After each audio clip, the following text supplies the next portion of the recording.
सुख में याद नहीं करे, दुख में सुमिरन सब करे, सुख में करे जो दुख में सुमिरन करे, दुख काहे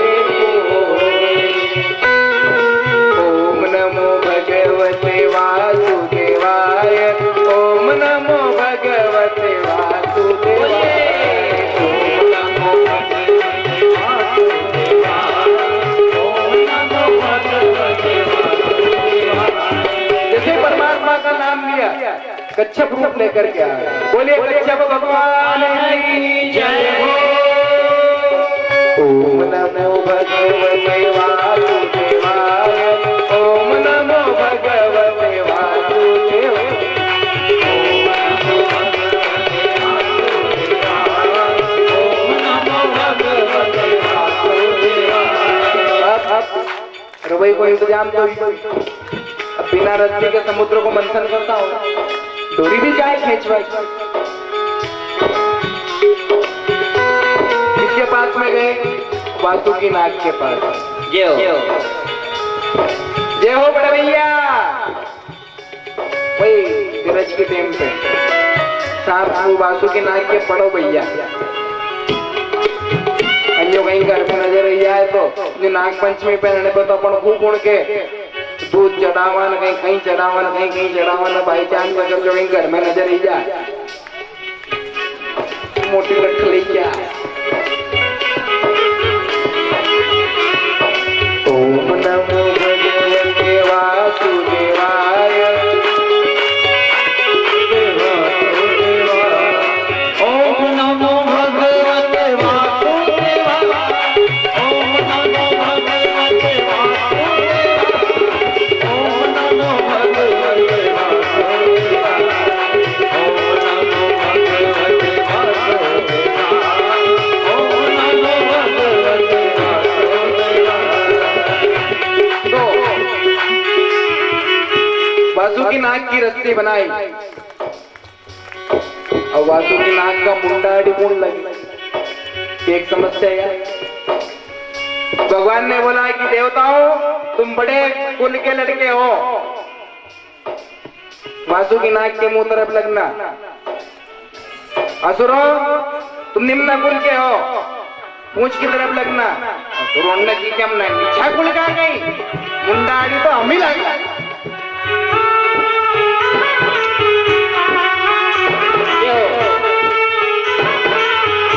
तो असुर किधर लग गए? मुंह की तरफ। अब जैसे ही मंथन चालू हुआ और वासुकीनाथ के शरीर में घर्षण हुआ तो उसके मुंह में से गरम गरम हवा निकलने लगी और सारे असुर जलने लगे। तो एक ने की और बढ़ लो फटाफट कुछ।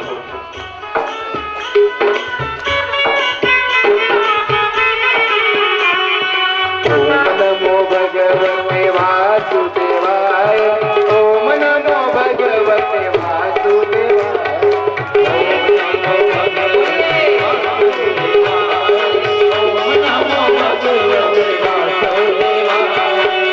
समुद्र मंथन चालू हुआ। घर में भी कहीं को भी तुम मंथन करोगा, मंथन को मतलब खाली समुद्र मंथन से हो मत समझो कि समुद्र को। घर में कहीं की अगर विचार को भी मंथन हो, कहीं की नई बात को अगर काम में भी मंथन हो, कोई सी भी आप किसी कार्यक्रम का भी अगर किसी गांव में बात करोगे, वो बात करना मतलब क्या? मंथन करना। वो बात का क्या हो रहा? मंथन हो रहा है। मंथन करोगे तो सबसे पहले विष ही निकलेगा।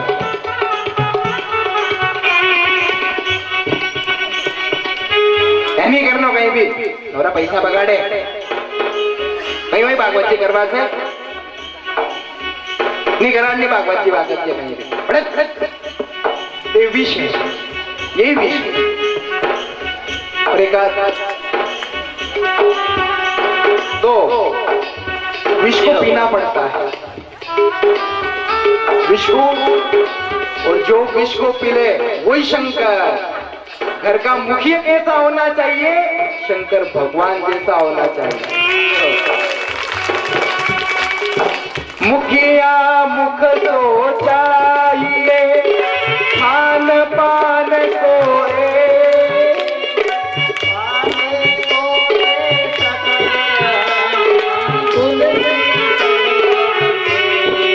कैसा होना चाहिए मुखिया मुख जैसा। मुखिया मुख तो चाहिए खान पान को एक पाले पोषे सकल अंग तुलसी सहित भोजन मुक्त करता है लेकिन संपूर्ण अंग का भरण पोषण वही करता है। मुख जैसा मुखिया होना चाहिए। इसलिए कोई भी आयोजन करो तो किसी वृद्ध को उसका मुखिया बनाना, बुजुर्ग को, बड़े व्यक्ति को, समाज में श्रेष्ठ। और बुजुर्ग मतलब ये नहीं कि जो जगह तो आबा ले भी बुजुर्ग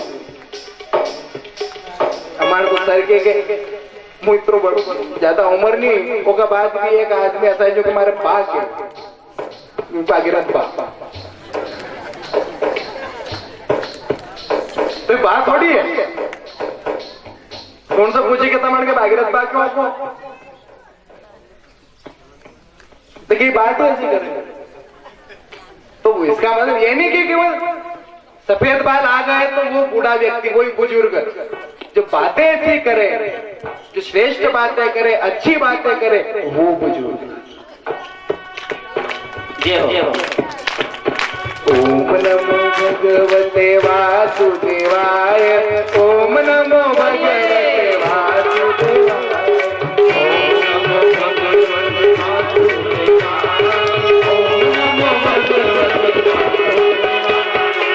लेकर के गए विष को कहां पर? भगवान शंकर के पास। भगवान शंकर ने पूछा कि पार्वती जी विष लेकर के आ रहे हैं, पी लूं? पार्वती जी ने सोची कि मुख कसा मुझ तो ही आई विष पीवा की गई तो एक आड़ी तो हमारा घरवाड़ा ने एक आड़ी हमारा छोटा। विश्व माता है मां पार्वती जगदम्बा है, जगदस्य अम्बा इति जगदम्बा, संपूर्ण जगत की अम्बा है, संपूर्ण जगत की मां। तो पार्वती जी ने की कि तुम्हारे जगह तो करो हमारी क्यों नौरा पिछड़ना करती। भगवान शिव ने जहर को पिया लेकिन पीते पीते एक बात याद आ गई।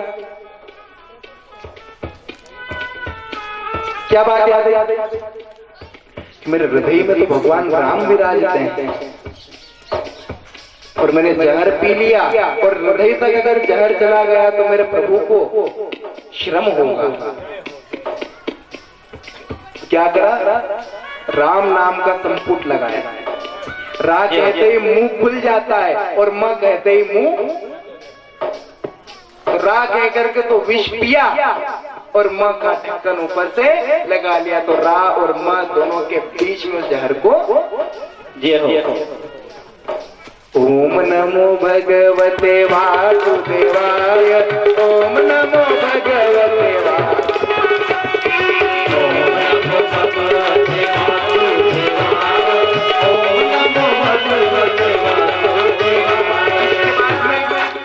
कामधेनु गाय नहीं जो ऋषियों को उच्चेश्वा घोड़ा निकाला जो बलि को दिया, ऐरावती इंद्र को कौस्तुभ मणि भगवान ने अपने गले में धारण करी, कल्प वृक्ष स्वर्ग में गया, ब्रह्मा और आदि जो अप्सराएं निकली थी उनको स्वर्ग में पहुंचा। अब अगला नंबर किसका आएगा? लक्ष्मी जी निकली। कौन निकली? लक्ष्मी। असुर और सुर देवता और दानवों में सनातनी का माहौल उत्पन्न हो गया। इनको तब हम रखेंगे और दुनिया में जितना भी विवाद होए सब लक्ष्मी जी के कारण होए। मूल में कहीं ना कहीं लक्ष्मी स्थित रहे हो, जितने भी लड़ाई हो कहीं ना कहीं लक्ष्मी। तो क्या करा? भगवान ने कहा कि 1 मिनट कोई भी लड़ेगा क्या करना है? तो एक काम करो, स्वयंवर होगा, लक्ष्मी जी जिसको पसंद करेगी वो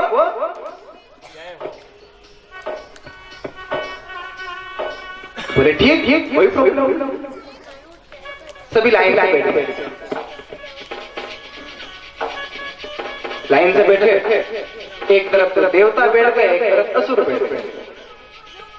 अब लक्ष्मी जी जिसके आगे से माला लेकर के निकले वो तन करके बैठ जाएगा अपने नंबर पर।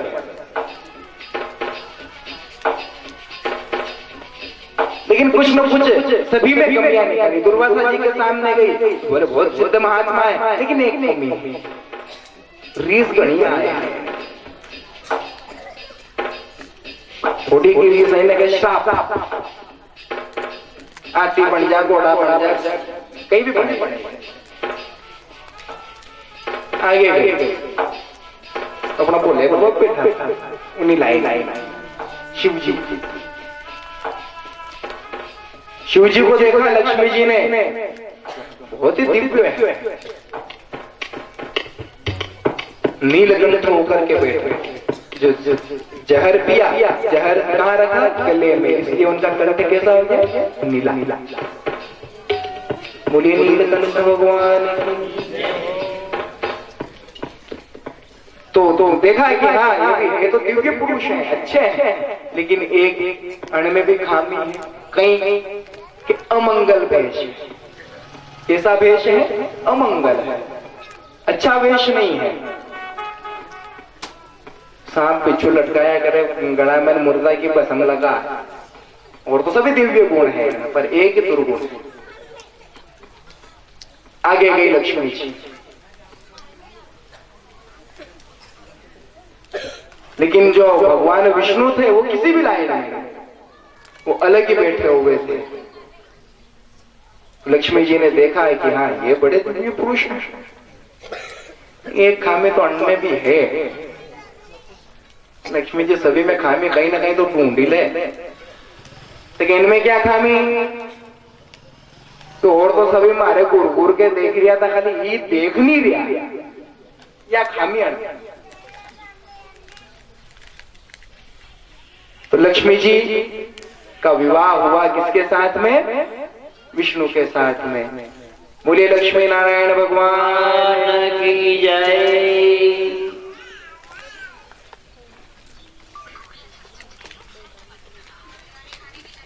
आगे चलो तो भगवान वारुणी का प्राकट्य हुआ,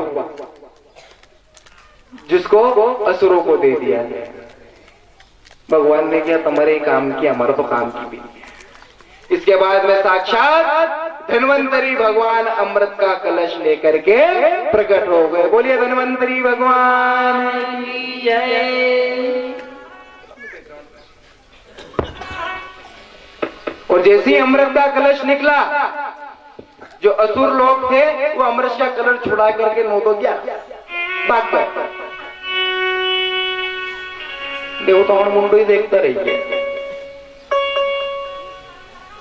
क्या इतनी मेहनत करें, इनका मतलब ही नहीं, तो सब ले गए। फिर भगवान से प्रार्थना करी, क्या करी? ये प्रभु आप सहायता कीजिए। तब भगवान ने मोहिनी अवतार लिया। बोले मोहिनी भगवान की। मोहिनी का अवतार लेकर के और भगवान ने अमृत को देवताओं को पिला दिया और असुरों को वारुणी का पान करा दिया। और जब अमृत का पान करवा रहे थे तो एक राक्षस था स्वर भानु नामक। स्वर भानु ने देखा ये तो गड़बड़ हो रही है, कुछ तो गड़बड़ है। तो स्वर भानु सूर्य और चंद्रमा के दोनों के बीच में जाकर के बैठ गया। और पर भगवान ने जब अमृत पिलाया तो कुछ अमृत इसने भी पी लिया। और सूर्य चंद्रमा ने कहा कि भगवान ये दैत्य है। तभी भगवान ने चक्र से उसका सर काट दिया। और उसका सर जब कटा तो उसका खून जब पृथ्वी पर गिरा तो उससे ये लहसुन और प्याज इनकी उत्पत्ति हो गई। इसीलिए इसमें असुरों का रक्त है, इसीलिए ठाकुर जी को भोग नहीं लगता। और वैष्णव लोग सेवन भी नहीं करते लहसुन और प्याज का। लेकिन कुछ इसमें अमृत का अंश भी है, इससे बहुत सारी बीमारी में भी इसका यूज किया जाता है, बीमारियों को काटने में इसका उपयोग किया जाता है, इसलिए बीमारी काटते हैं। देवासुर संग्राम हुआ, बहुत ही भयंकर, सारे असुर लोग मर गए। तो शुक्राचार्य जी ने मृत संजीवनी विद्या के द्वारा सभी असुरों को वापस से जीवित कर दिया और बलि राजा को भी उन्होंने जीवित कर दिया। उन्होंने पूछा कि अब बलि ने पूछा शुक्राचार्य जी से कि अब राज्य कैसे करें? तो शुक्राचार्य जी ने कहा कि ब्राह्मणों को मना लो, ब्राह्मणों को चकाचक भंडारा खिलाओ, ब्राह्मण की कृपा हो गई तो तुम स्वर्ग का राज्य भी पा सकते हो। कवच अभेद विप्र गुरु पूजा, भगवान राम का जो रथ था, भगवान राम के जो स्वरूप का वर्णन किया गया है लंका कांड में, बोली नहीं बात, कवच अभेद विप्र गुरु पूजा, तो ब्राह्मणों की सेवा करो।